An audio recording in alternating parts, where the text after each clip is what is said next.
Hello UPSC aspirants, myself Dr. Sahitya Pandam and this is my mail ID. Today in this video lecture we will be discussing about Acts of British India. During my UPSC preparation I have come across lot of difficulties because the information regarding these acts is very scattered in Lakshmikant and Spectrum and many other online sources, and still the information is inadequate. So I have made this very comprehensive video regarding the acts of this British India. In this part 1 lecture we will be covering from 1773 to 1848. Let's get into the lecture. Why? Let's know why the British government has come up with such acts. With the East India Company entry into the Indian territory, they have established their own forts and they have started private business, but the officers of East India Company has engaged with lot of corruption and bribery, and also they have engaged in private trade and made lot of profits and have been leading a luxurious life. They have been described as nabobs too. So British government has come up with this act to regulate the administration of the East India Company. So the first act is Regulating Act 1773. During this time, Warren Hastings is the Governor General. Initially he was called Governor of Bengal, but under this act he was then called Governor General of Bengal. So he is the first Governor General of Bengal. He is Warren Hastings. So in this act, first time British government recognizes the political and administrative functions of the East India Company, and also this act has laid the foundation of central administration in India, that is at Bengal. And from the region of Bengal, the East India Company has started ruling, and this is being regulated by the British Parliament. Next, so Governor of Bengal has been made to Governor General of Bengal, and he is appointed by the Court of Directors.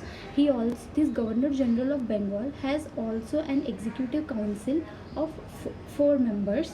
So totally in executive council there were total 5 members, including the Governor General of Bengal.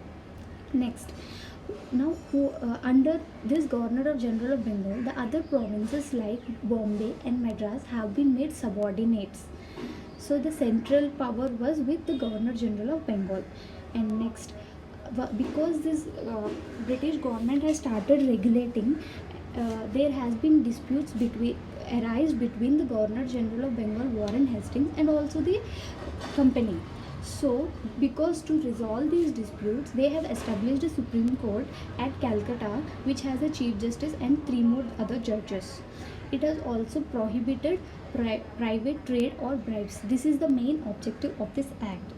This prohibited the private trade or bribes by the officers of the East India Company. Also, now who are these Court of Directors who is appointing the Governor General of Bengal? These are Court of Directors are like they act as a link between the British government and also the East India Company. So they report the revenue, civil and military. So how are these appointed? They are appointed by the shareholders of the East India Company. They appoint the shareholders among themselves. They appoint few members as Court of Directors. Despite this Regulating Act of 1773 to regulate the company, the corruption and private trade has been still continuing. So the British government has asked for the Court of Directors to review the provisions of the act and solve any loopholes whichever are present. But so they came up with the 1781 Act of Settlement, and this Act of Settlement has not been much useful because the Court of Directors has bribed the government and were still continuing the same using the loopholes and other provisions of this act, and the British were not able to regulate the East India Company. Next, so in order to regulate the East India Company, the government has again come up with Pitt's India Act of 1784. This was named after the Prime Minister William Pitt of that time. Under this 1784 Act, this act is very important because there are a lot of provisions which has made changes in the administration of the East India Company which is ruling India. they have distinguished the commercial and political functions. So this type of differentiation between the commercial functions and political functions, which are separated by two different bodies, is called dual system of government. Here commercial functions are performed by court of directors and political functions are performed by board of control. These political functions are nothing but civil, military and revenue. In this act, it was made that there will be a supremacy of British Parliament over the company. Next, the number of executive members, which includes 5 members, have been reduced to 4 members. It was very expressively mentioned from here on that the territories were called British possessions. So hence, to mark that these are the British possessions, they also started preparing charts and maps which made that these are the British territories. Next, Governor Executive Council in Madras and Bombay has also been established. So they, along with the at Bengal, there have been executive councils also established at the other two presidencies. Next, there were at this time East India Company has been engaged with wars with Mysore and also with Maratha. If you look after the Battle of Plassey and Buxar also. So to prohibit those aggressive acts and wars of treaties, this Pitt India Act has given a provision to prohibit any type of aggressive wars in treaties. And also Governor General was given more powers in order to decide about the war, revenue and diplomacy. And also a supplementary act was also made after this act, which is in 1786, and then Lord Cornwallis was appointed. So the first two acts, one is Regulating Act of 1773 and also the Pitt India Act of 1784, both are under the Governor General of Bengal, that is Warren Hastings, and after then came the Lord Cornwallis. Next, the next act is Charter Act 1813. Before this there was 1793 Act, but the provisions were not very important. There was Permanent Settlement Act, which was also running during that time. Not much important provisions were there. So let's get into this act of Charter Act 1813. The Governor General of India, Bengal, was Lord Hastings, and in this act is very important for provisions like the monopoly of the company ended, but there were still some exceptions. That is, still there was it is open for tea, opium trade with China. So still the company has this monopoly over except tea, opium and trade with China.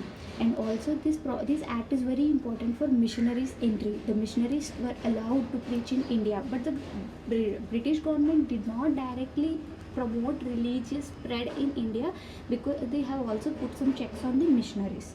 And another step is 1 lakh rupee grant was also promoted for education. If you remember, there were a lot of reforms undergoing during at that time earlier intelligentsia like Rajaram Mohan Roy, Deros, sir. So because of these reforms and efforts being taken place, the government has also supported the support for promoting education, and there was also finance given for Indian literature and science promotion.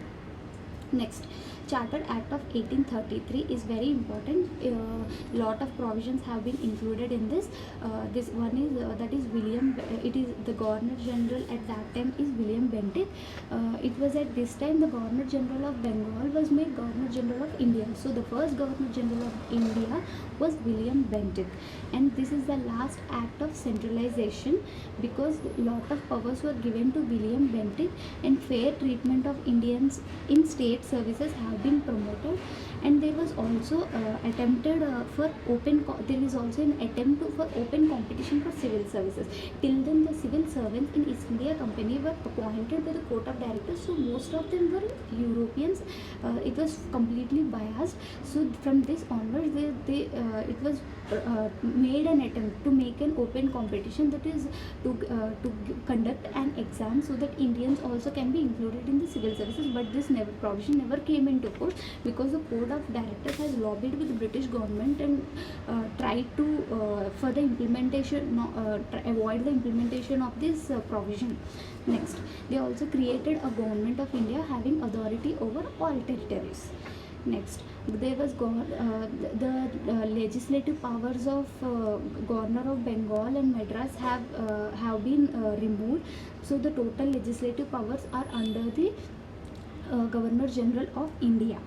Next, there were exclusive legislative powers for the Governor General of India, and the laws made under this act were called acts. Also, European immigration and acquisition of property restrictions were also removed. So Europeans started entering. There was a lot of private investors started coming, and you can see this consequence of this by how the planters have exploited the indigo for indigo cultivation, and how the rebellion has taken place. Next, ended East India Company as commercial body. It was purely administrative now. This is very important provision. It ended the East India Company as commercial body. It is purely administrative now. And next, company's territories from now on were called in trust of Majesty, his heirs and successors. Next, so William Bentinck has promoted the abolition of slavery. So this act also abolished the slavery, and it also ended the monopoly of the company. The other exemptions which were given, like trade with China, tea and opium, those were also totally removed. Thank you. We will be discussing this in the next video. Also, please share my video, like my video, and subscribe to my channel. If you have any feedback for my video, please comment on this. Thank you.